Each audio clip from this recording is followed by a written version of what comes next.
Hi, I'm Stephen Tran. I'm a realtor with Keller Williams. For the August Fair Housing Month, we thought we'd share an interesting tidbit about fishing rights and tribal sovereignty in Oregon.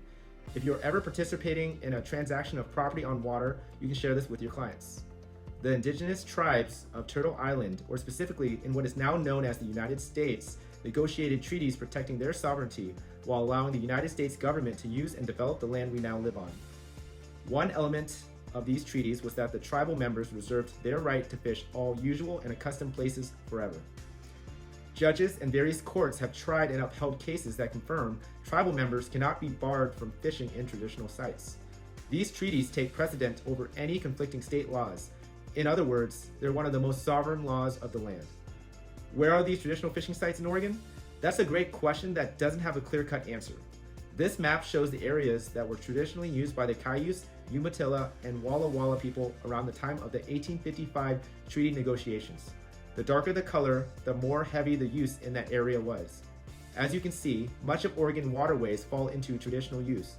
Many traditional fishing sites are passed down through families and are visited each year, so previous property owners should be able to share if their waterways have been used as a fishing site in the past. Local tribal authorities and attorneys will also likely know of traditional sites.